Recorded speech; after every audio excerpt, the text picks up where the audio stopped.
Okay, guys, I'm about to show you guys the original manuscript for Inherited Dysfunction Part 1.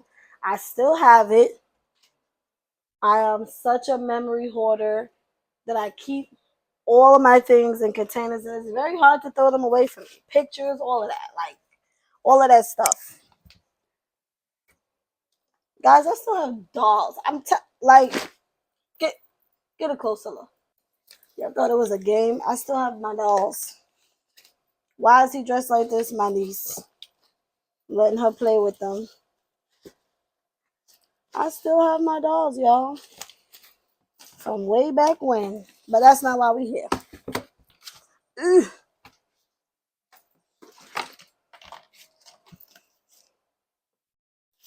Look at this. Class pictures. I have it all. My ID. I can't get rid of anything. If it's a memory, I'm going to hold on to it.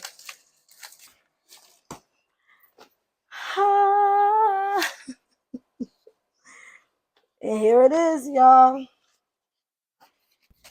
I feel like I can't help but say it's about damn time.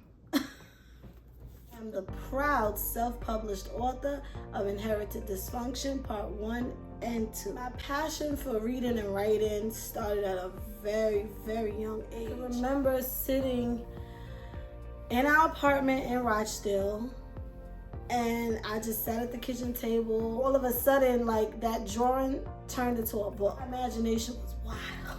It was my way of getting out emotions and feelings that I would feel it, that I may have felt but couldn't really understand. I almost said trauma. It's hard for me to even admit that, because for a long time I'm like, I'm not traumatized. I haven't experienced trauma, but I have. That changed the game for me. I need to go sit at this computer and I need to get this out. I'm feeling inspired right now. I just started typing. And before I knew it, I had a whole book about a young girl growing up with her parents both being knee deep in the streets, father a drug dealer, the mother a drug abuser, and her trying to navigate her life dealing with these two parents and getting caught up in the cycle that they have laid out for her. Many of us grew up in this. And I'm going to be honest with y'all. I could get all deep about what the story is about, but I promise you, when I first wrote it, none of that was in my... none of that was my intention. Like, I was literally just writing to be writing and to entertain myself, because this is the type of things that I like to watch and read. So I just did it to do it. I never knew that it would become this... I never knew it would become therapy for me. I never knew it would make me realize things about myself and family. And it just got so deep. But when I initially started it, I was just a kid writing. But I always had an outlet, whether it was the dolls. As obviously I got older and it became writing for me. Like, I always managed to find an outlet to channel whatever it was I was feeling, thank God. So once the book finished, and like I said, there was no layout, no brainstorm, no bullet points, no nothing. I just winged it and just started typing away. Came up with a name. Life Without Choices was the original name. Here it is. Life Without Choices by Jennifer M. Hunter. Crazy. You can see it's old. It's been through some things. It's old. Wow. This was my baby. This was the start of not even knowing what was to come. And still to come. Before there was an Inherited Dysfunction, it was Life Without Choices. Where did that come from? That part came from brainstorming, because I was like, okay, what is going on here? How do you come up with a title? What's happening in the story? And it was like this young girl that was given this life that she didn't ask for, that she didn't want, that she didn't deserve. She never had a choice. Ooh, I almost got emotional.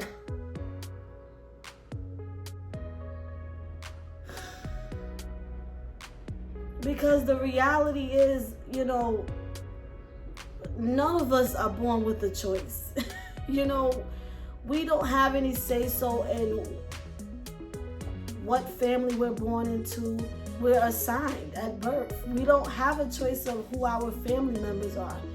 It is what it is. And whatever decisions that were made before you even were brought into this world, you now have to suffer the consequences.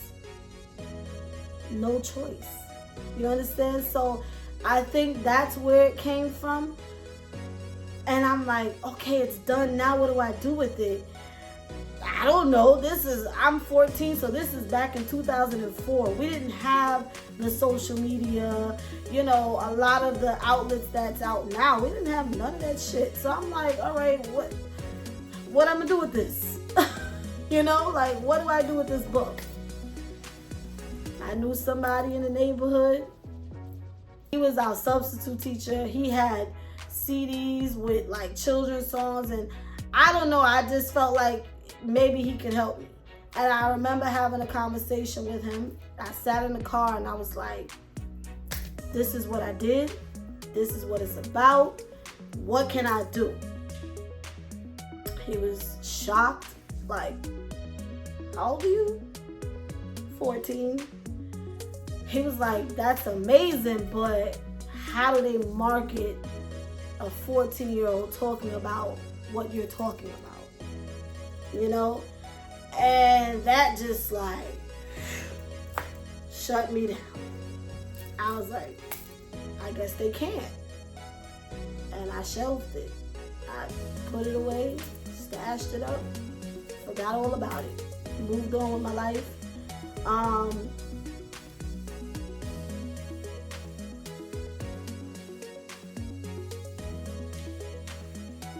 I was probably in my mid-20s. I don't know, maybe like 23, 24-ish. One day, I was going through one of my containers and I saw Life Without Choices. And I was like, oh my God, my book. I picked it up and I read it and I'm like, girl, what the fuck was you talking about? Girl, what is this? Like, I was emotional because it was like, oh my God, your book. But then it was like, you were definitely 14 years old writing this book. Like, you can just tell I was very young, very like inexperienced. Like, it was just very obvious. And I'm like, what do I do with this? Rewrite the shit. You an adult now. You in your 20s. You done lived a little bit. You know what I mean? You done experienced a couple things. You done witnessed a couple things. Do that shit over. And by 2018, Inherited Dysfunction Part 1 was published.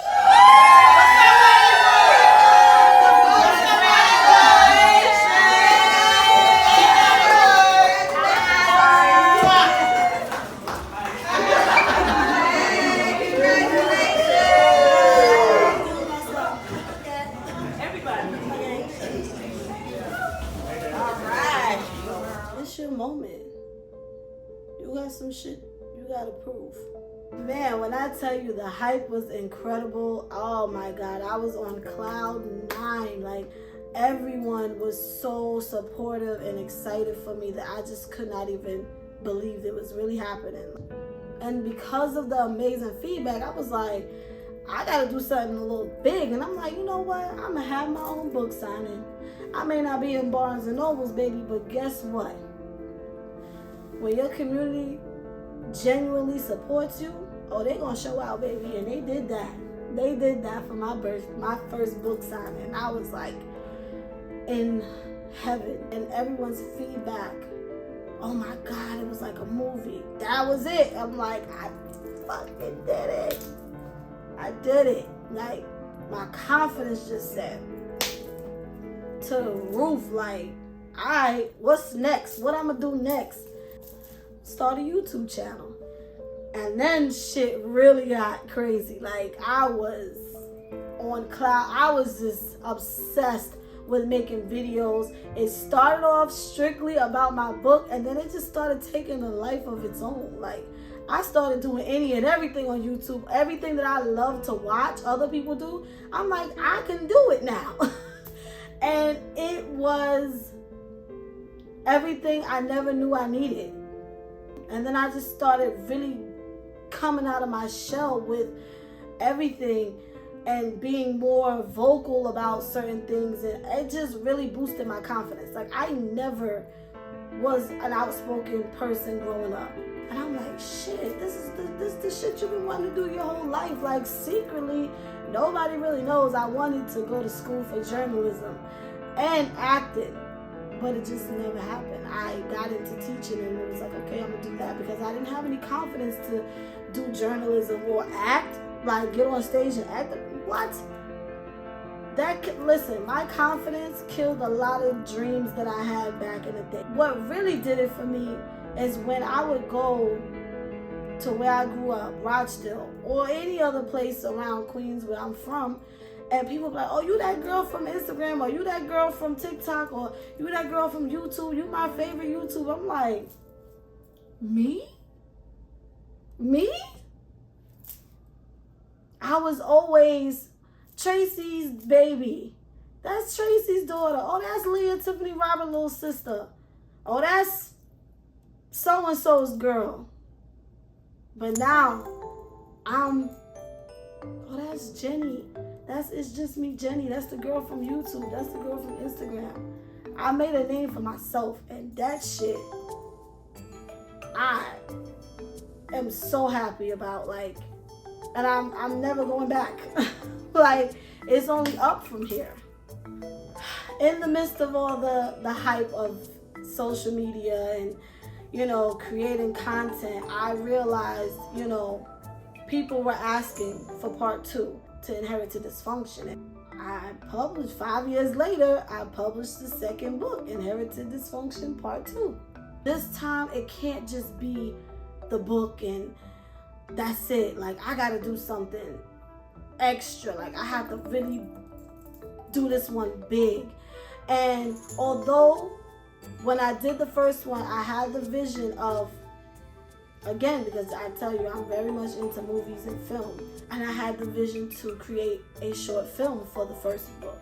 And I was like, shit, how do I go about this? I don't know nothing about making a movie, but I always know I wanted to make one. I wanted to be in one. Luckily, I got connected to this dude named Kaz, and he was dope. He was everything. He brought my vision to life. Like, this second time around, like, these are all the things you want to do. Like, I want to make films. I want to do this. I want to do that. Why not do it yourself? And I was like, you know what? I think I'm going to shoot the film myself. I'm going to do everything myself. Of course, with the support of my loved ones. Thank you all. But it was like, this is your vision. This is your project. This is what you do. This is what you want to do. What other time to start doing it? Okay? This is the one. All right? Hi. Ready? Yeah, wait. Bless you. Alright, so let's just start off like this and then just try to get the right foot front first. 1, 2, 3. No, I'll say 1, 2 the steps. I'm sorry.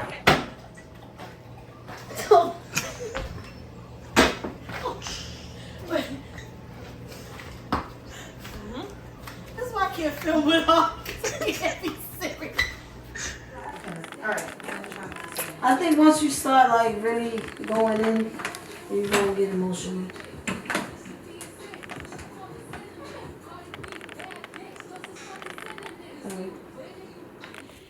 Woo!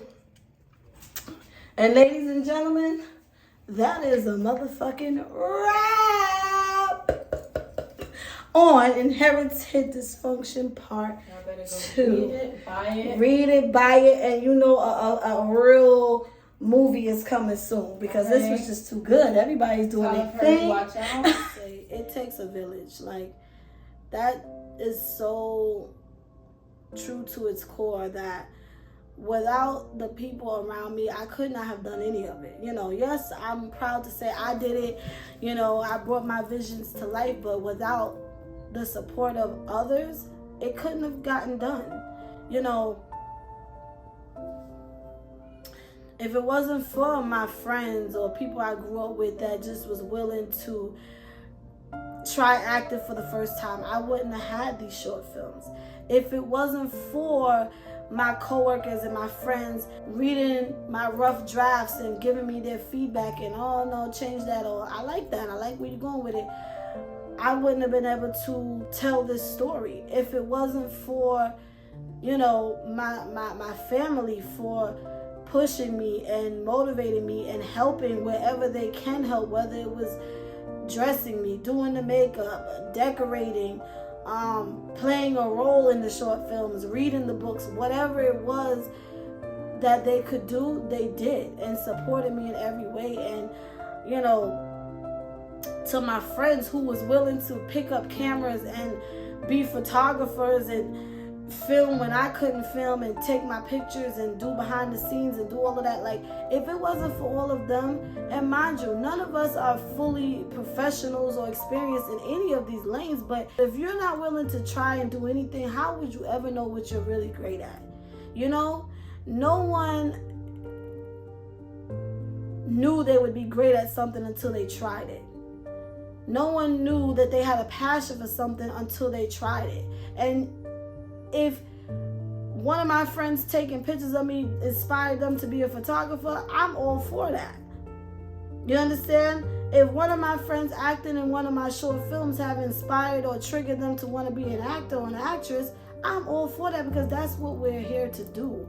We're here to build each other. Like, yes, sometimes you do have to make it to that top and everybody don't always come with you, but it's a beautiful thing when you do have a strong and genuine supportive foundation around you and helping you get through the trials and tribulations. And I'm beyond grateful for it.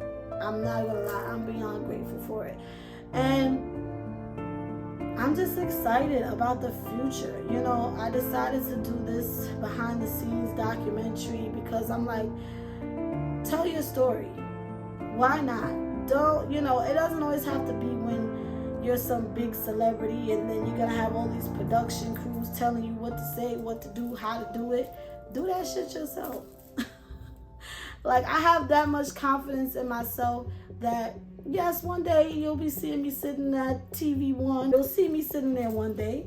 But for now, I do this for y'all. For those of you who are watching and support me and want to see the growth, this is why I'm doing it. So that when I'm on E! News and I look back at my little YouTube and be like, yeah, girl, you did that, you knew. That's why I do this.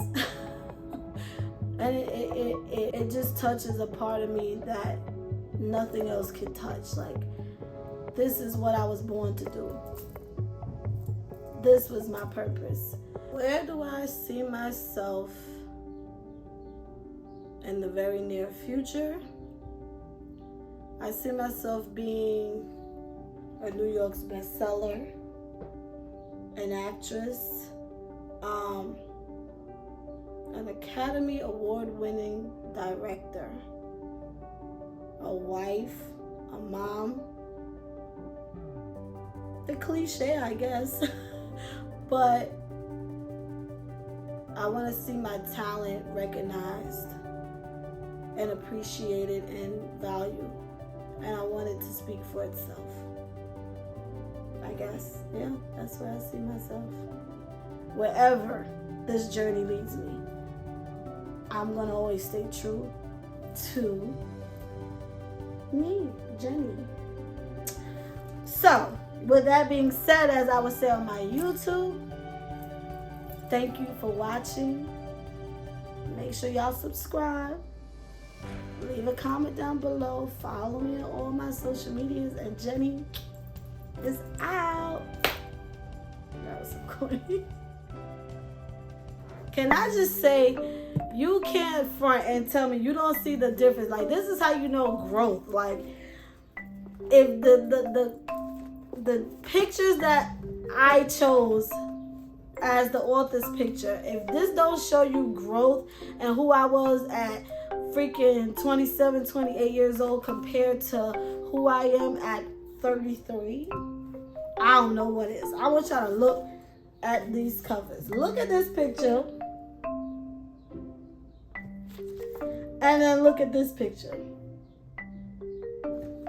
When I wrote this one, like, I wanted to be a bad bitch.